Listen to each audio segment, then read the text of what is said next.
વસિષ્ઠ બોલ્યા, આ જગતરૂપી ભ્રમ જેમ આકાશમાં લીલા કાળા રંગ ભ્રમને લીધે જોવામાં આવે છે તેમ ઉત્પન્ન થયો છે. જો તેના અત્યંત અભાવનું જ્ઞાન દ્રઢ રીતે થાય તો તેનું અધિષ્ઠાન બ્રહ્મ સ્પષ્ટ જાણવામાં આવે છે. બીજી કોઈ ક્રિયાથી તે જાણવામાં આવતું નથી. દ્રશ્યના અત્યંત અભાવને દ્રઢ કર્યા વિના બ્રહ્મને જાણવાનો બીજો કોઈ પણ સારો ઉપાય નથી. જેવી સ્થિતિમાં છે તે વેદાંત ક્યાં માર ખાઈ જાય છે? એ દ્રશ્ય છે ને, એ દ્રષ્ટા જે જુએ છે એકલા એને જ દ્રશ્ય કહે છે. પણ દ્રષ્ટા દર્શન દ્રશ્ય ત્રણે દ્રશ્ય. એ અહમ જે દ્રશ્યને જુએ છે તો એ અહમ પણ દ્રશ્ય છે. એ વસિતમાં જ ખબર પડે. અને અમે જ્ઞાનેશ્વરનું જોયું તેમાં બહુ આપણને ઓછું લાગે, બહુ ઓછું લાગે. અને વસિતમાં આપણને બહુ ભરપૂર લાગે. આવું થોડો ઉલ્લેખ આવે ખરો, પણ આછો એટલે એમાં દ્વૈતાદ્વૈતી છે ને પોતે.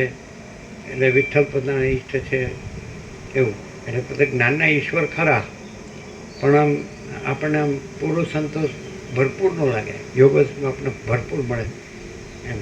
ક્યાંક આપણને ઈશારો મળે એવો કે ત્રિપુટી નથી, દ્વૈત નથી એવો, પણ આમ ભરપૂર છે જ નહીં. સાલા તેરી તો બહુ મજા, બહુ આનંદ. આ કોને આનંદ આવે ખબર? રામ જેવો કે સુખદેવ જેવો?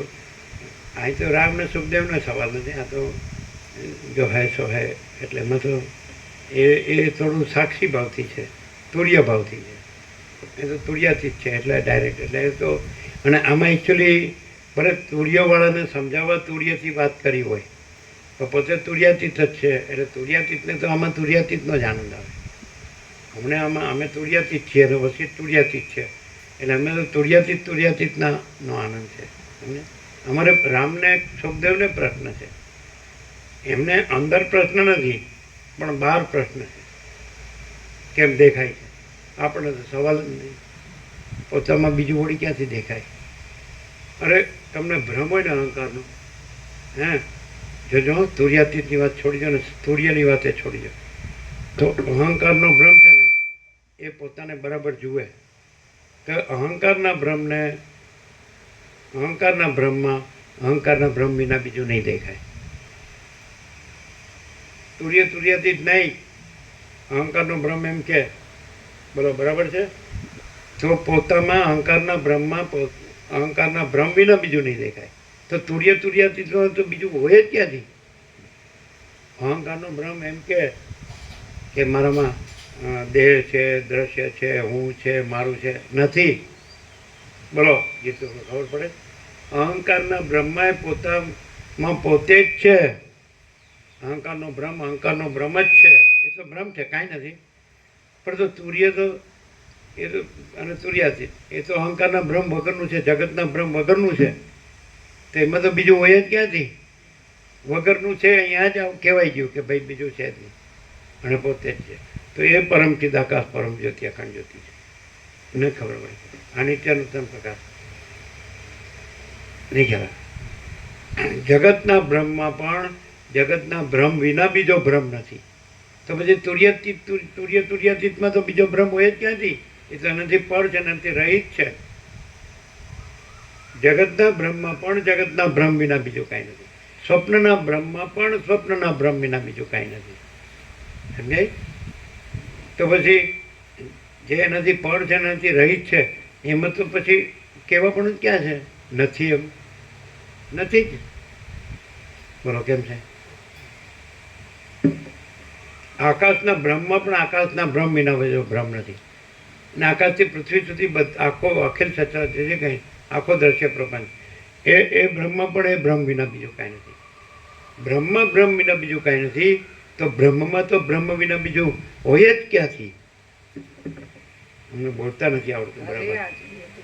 હા, આટલું બધું ક્લિયર બોલવાની ક્યાં વાત છે? પ્રકાશ સ્વયં પ્રકાશ. એટલે કેવું ક્લિયર કે બ્રહ્મમાં ભ્રમ વિના બીજું કાંઈ નથી. જે પર્ટિક્યુલર ભ્રમ કે અહંકારનો ભ્રમ, તો એમાં અહંકારના ભ્રમ વિના બીજો ભ્રમ નથી. આકાશનો ભ્રમ કે તો આકાશમાં આકાશના ભ્રમ વિના બીજો ભ્રમ નથી. તો તુર્યાતીત જે ભ્રમ વગરના છે એમાં તો એ પોતા સિવાય બીજો ભ્રમ હોય જ ક્યાંથી? એટલે પોતાના આ વિચારવાણી શબ્દ છે. જરાય નહીં, પ્રકાશ પોતે, આખો પ્રકાશ, બ્રહ્મ વિનાનો પ્રકાશ છે. એટલે કે એમ લાગે ને કે આ માણસ બોલે છે અને આ બધા સાંભળે છે. ના, પ્રકાશ પોતે છે. કોઈ ભ્રમ વિનાનો પ્રકાશ પોતે પ્રકાશ છે.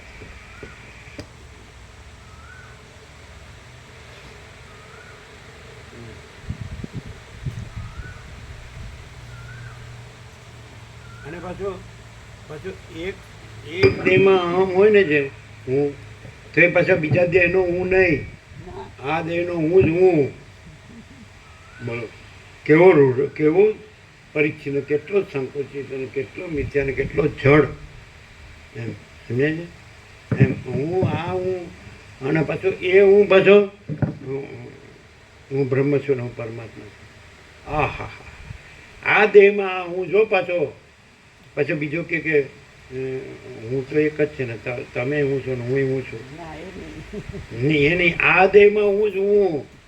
હો સડેલા. એટલે કે ખાલી એ મેડિકલ સાયન્સનો સ્ટુડન્ટ હોય અને દેહનું ડિસેક્શન કરે તો એ કે આમાં કાંઈ નથી, છેવટે કાંઈ ન રહે.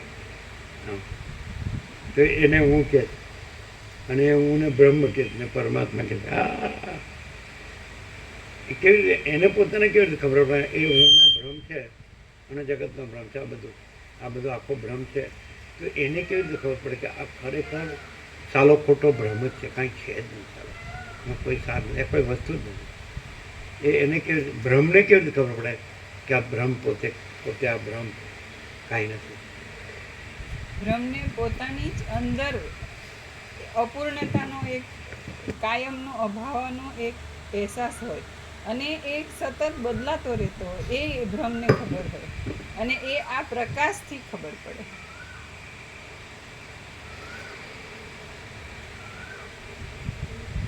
બ્રહ્મ છે ને અને ભ્રમ છે ને, અહંકારનો ભ્રમ, એ બે એક જ ઓળખથી ઓળખે.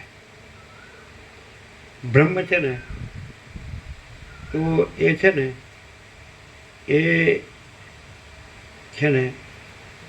એ અનંત પ્રકાશ, અનંત આનંદ, અનંત શાંતિ જ હોય. જો ટાઈમ સર આવી ગયા. જ્યારે અનંત પ્રકાશ કીધું, બ્રહ્મ કીધું ત્યારે આવ્યો ને. કેટલી વાર એ વખતે આવ્યો ને, એટલે બ્રહ્મ શું છે એમ કહેવાય એટલે આવ્યા ને. એ પાછું એને એમ કહે છે કે નહીં, એમ નહીં, આમ જો આ ભ્રમ. તો ભ્રમ છે ને, ભ્રમ એનું એક જ લક્ષણ કહીએ. બોલો, તમે બોલે ને એવું નહીં. બ્રહ્મમાં વાસના હોય અને બ્રહ્મમાં આનંદ અને અનંત પ્રકાશ, અનંત આનંદ, અનંત શાંતિ. વાસના હોય જ નહીં. કોઈ વેદાંતના બાપમાં હોય તો કયો, અને વેદાંત વાળામાં વાસના હોય કે નહીં? હોય કે નહીં? વાસના હોય તો પછી બધું ભય, શ્રમ, શોક, મોહ, દુઃખ, મલિનતા, સંતાપ, બધું પછી આખું મેનુ આવી જાય. મેનુ શું કીધું? બ્રહ્મ હોય ને, બ્રહ્મ અનંત પ્રકાશ, અનંત આનંદ, અનંત શાંતિ જ હોય. વાસના હોય જ નહીં. અને બ્રહ્મમાં વાસના હોય ને હોય જ. એટલે વાસના હોય એટલે દુઃખ અને અશાંતિ જ હોય. કારણ કે વાસના ભ્રાંતિ છે, સાચી નથી, ખોટી છે. એટલે ખોટામાં બધું ખોટું જ હોય. એટલે ખોટું દુઃખ અને ખોટી અશાંતિ. અને બ્રહ્મ સાચું છે એટલે એમાં સાચો એટલે અનંત પ્રકાશ, અનંત આનંદ, અનંત શાંતિ છે. હોય નહીં, છે જ. કેવો ગમે એવો વસીમાં ગમે એવું ઠપ પકડાય. બોલો, આવું આ નિત્યનો તન પ્રકાશ છે કે નહીં? આ તમે વેદાંત ભણો તો ના, અને આ બધાને આ બધું બોલતા આવડે, પણ હવે એ ક્યાં પકડાય ખબર છે? બીજાને ન પકડાય, પણ જે બ્રહ્મ રહ્યા હોય ને ત્યાં આગળ પકડાય. કેવું ખબર? તમે એવું તો કીધું નહીં, તમે એમ કહો છો કે હું બ્રહ્મ છું ને પરમાત્મા છું, મારું બધું બ્રહ્મ ને પરમાત્મા, તો મારામાં વાસના છે એ કેમ કહેતા નથી? એનો કે, બધું કે એનો કે, અને બ્રહ્મો એમ કે વાસના છે જ નહીં.